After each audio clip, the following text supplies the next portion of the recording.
Olá, sejam bem-vindos ao PodPEC, um modelo de podcast desenvolvido pela turma de Direito do segundo período da Faculdade de Direito de Alagoas, da UFAL. Este material está sendo objeto de avaliação da disciplina de Programa de Extensão Continuada, que tem e visa integrar o conhecimento adquirido na universidade com a comunidade, sob a orientação da professora doutora Juliana J. Dantas.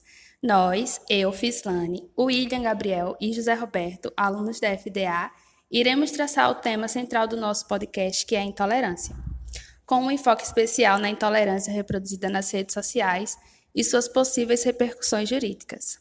Hoje vamos abordar em breve duas das diversas modalidades dessa violência, que é a intolerância racial e a intolerância política, cometida no meio digital. Fiquem conosco para essa importante discussão. Antes de iniciarmos de forma específica nessas duas modalidades, vamos entender o que é a intolerância em seu sentido amplo. O livro de Denise Barros, Intolerância nas Redes, traz a perspectiva de autores clássicos acerca da hermenêutica de violência. Thomas Hobbes afirmava que a violência é a parte integrante da natureza humana. Já Jacques Rousseau defendia ser a sociedade que corrompe o comportamento humano. O autor francês Paul Ricoeur legitima a intolerância como uma imposição de convicções e crenças sobre outrem.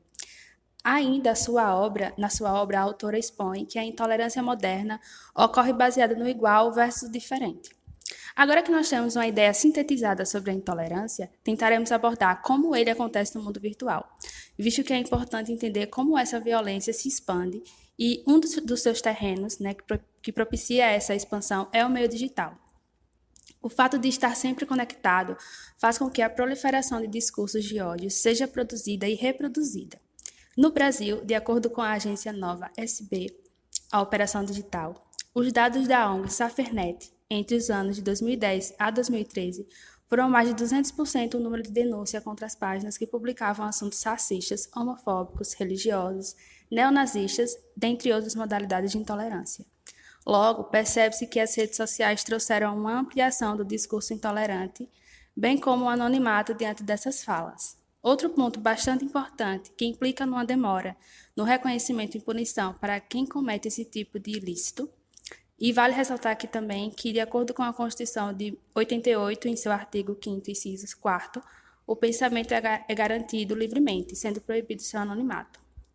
Agora iremos trazer as modalidades de intolerância política apresentada por José Roberto e intolerância racial apresentada por William Gabriel. Ambas as modalidades irão estar contextualizadas no viés digital. Eu me chamo Roberto e vou dar seguimento então falando sobre intolerância política. Mas antes de mergulharmos no digital, é importante entender o que é tolerância política. Basicamente, ela é sobre aceitar que todos tenham os mesmos direitos e liberdades políticas. Se alguém não está disposto a aceitar essas liberdades, isso é intolerância.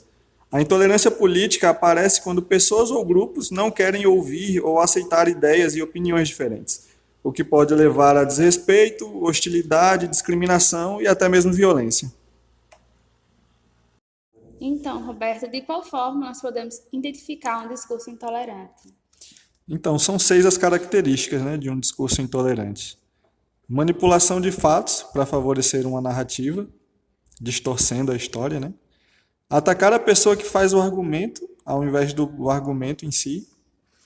Contradições na retórica, como culpar a vítima ou transformar o culpado em vítima. Raciocínio maniqueísta, que significa dividir tudo em certo ou errado, bom ou mal. Espalhar informações falsas, a famosa fake news. E o discurso de ódio propriamente dito, que usa a linguagem para promover a violência contra grupos específicos. Roberto, nós gostaríamos de saber como que a intolerância política ocorre no ambiente digital. Então, o ambiente digital ele surgiu como uma alternativa às grandes mídias. Elas eram controladas por grandes empresas e promoviam seus próprios discursos.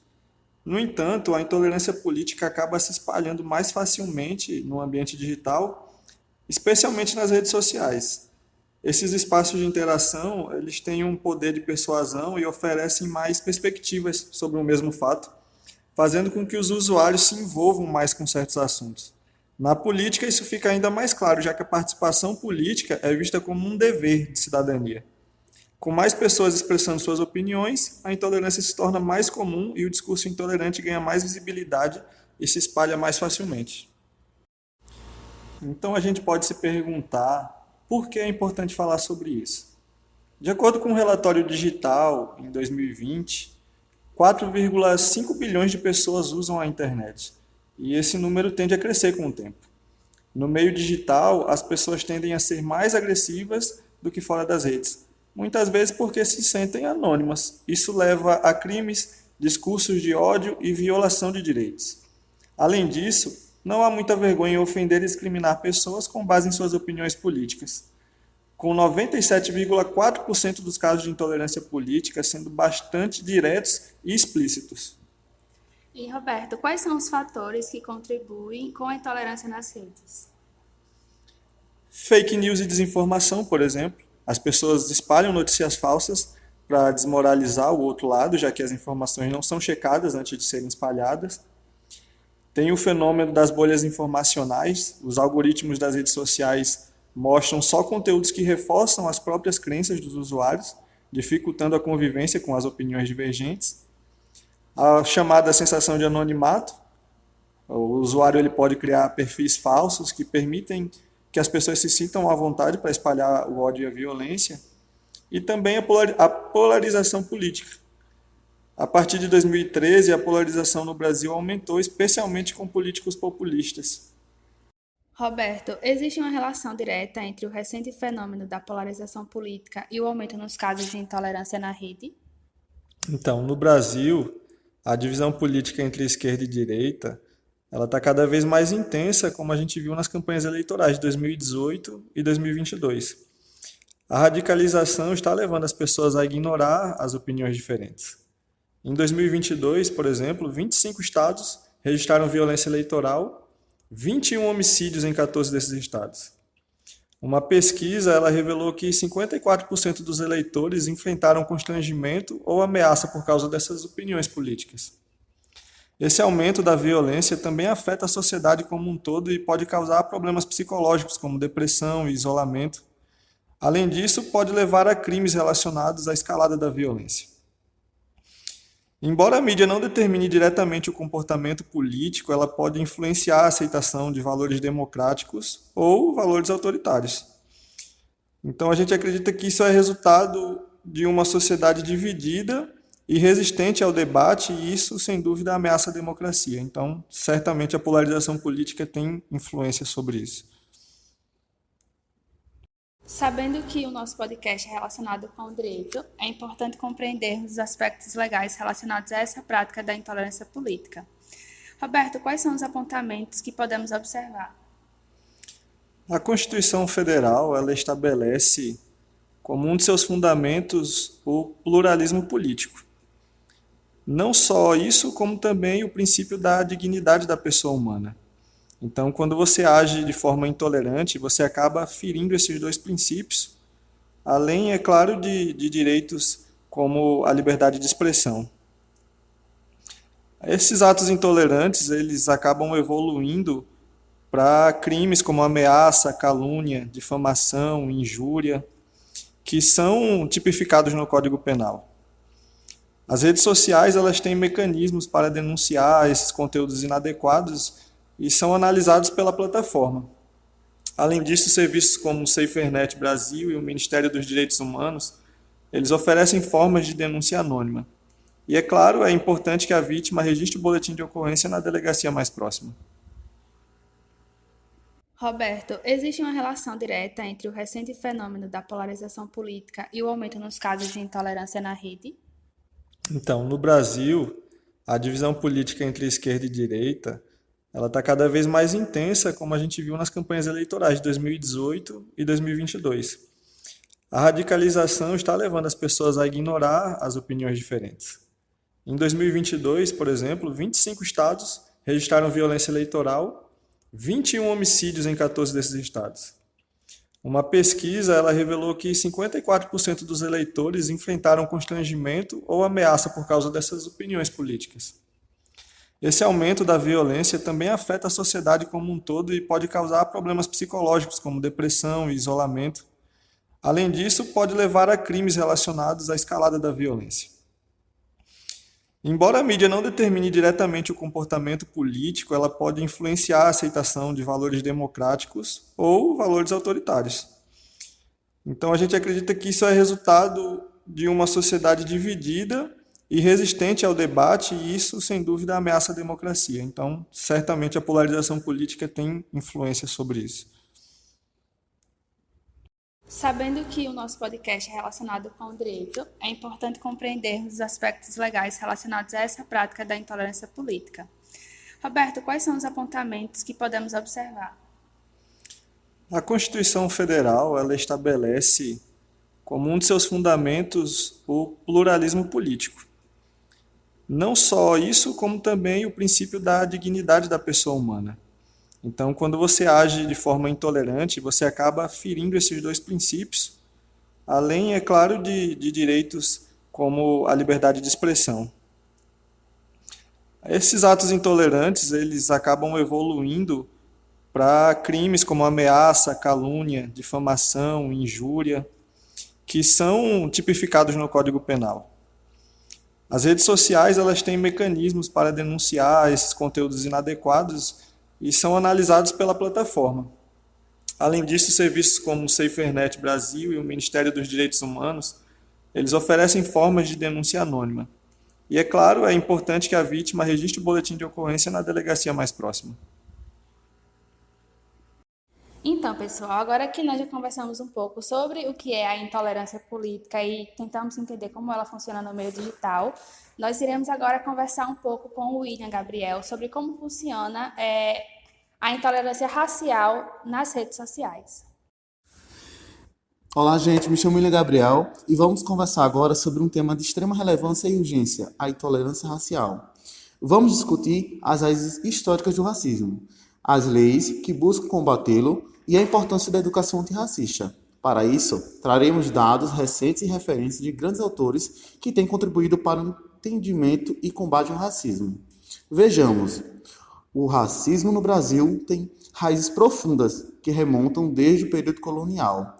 Essa exploração, derivada da colonialização, que criou uma hierarquia racial que ainda permeia a sociedade brasileira, mesmo após a abolição da escravidão. A discriminação racial persistiu de diversas formas, afetando a vida e as oportunidades das pessoas negras no país. No Brasil, o racismo é considerado crime grave e é tipificado por diversas leis que visam coibir práticas discriminatórias e promover a igualdade racial. A seguir detalho o que pode ser considerado crime de racismo, com base nas legislações vigentes. Então, pessoal, fazendo uma breve definição do crime de racismo, a Lei 7.716 de 89, conhecida como Lei do Crime Racial, é a principal legislação que define e pune os crimes de racismo no Brasil e define como crime qualquer ato de discriminação ou preconceito de raça, cor, etnia, religião ou procedência nacional. Isso inclui negar ou obstar emprego ou recusar atendimento em estabelecimentos comerciais, impedir acesso a locais públicos ou privados, entre outros. Vale ressaltar que, de acordo com a Constituição Federal, o racismo é considerado um crime inafiançável. Hoje não é possível o pagamento de fiança e é imprescritível, pois a ação penal pode ser movida a qualquer tempo.